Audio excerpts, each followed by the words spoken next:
गर्मियों के दिन थे। शाम के समय एक बतख झील के पास ही पेड़ के नीचे अपने अंडे देने के लिए अच्छी जगह ढूंढी थी। उसने कहा वहां पर 5 अंडे दिए। उसने देखा कि उसके 5 अंडों में से एक अंडा सबसे बहुत अलग था, जिसे देखकर वह परेशान रहने लगी। उसने अंडों से बच्चों के बाहर आने तक का इंतजार किया।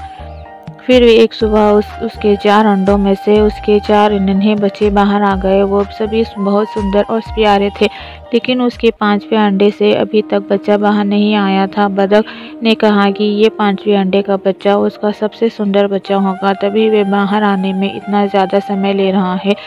एक सुबह वे 5वां अंडा भी फूट गया। उसमें से एक बदसूरत बतख का बच्चा निकला। बतख का ये बच्चा अपने बाकी से चारों भाइयों बहनों से बहुत बड़ा और बहुत बदसूरत था। ये देखकर बतख माँ बहुत उदास हो गई। उसे उम्मीद थी कि शायद कुछ दिनों बाद भी बदसूरत बतख भी अपने भाई बहनों की तरह सुंदर हो जाएगी।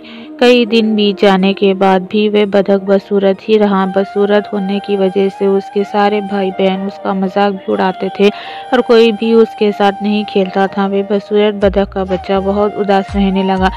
एक दिन झील में अपनी परछाई देखते हुए वे बदसूरत बतख का बच्चा सोचने लगा कि अगर उसने अपने परिवार को छोड़ दिया तो वो सारे बहुत खुश हो जाएं। वे किसी की दूसरे जंगल में चला जाएगा।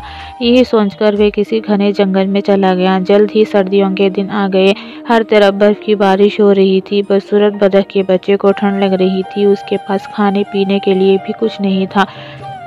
वहाँ से वे एक बतख के परिवार के पास गया। उन्होंने उसे भगा दिया। फिर वो एक मुर्गी के घर गया। मुर्गी ने भी उसे चोंच मारकर भगा दिया। उसी रास्ते में उसे एक कुत्ते ने देखा, लेकिन कुत्ता भी उसे छोड़कर चला गया। बदसूरत बतख उदास मन से सोचने लगा कि वे इतना बदसूरत है कि कुत्ता भी उसे नहीं खाना चाहता है। उदास होकर वे बदसूरत बतख का बच्चा फिर से जंगल जाने लगा।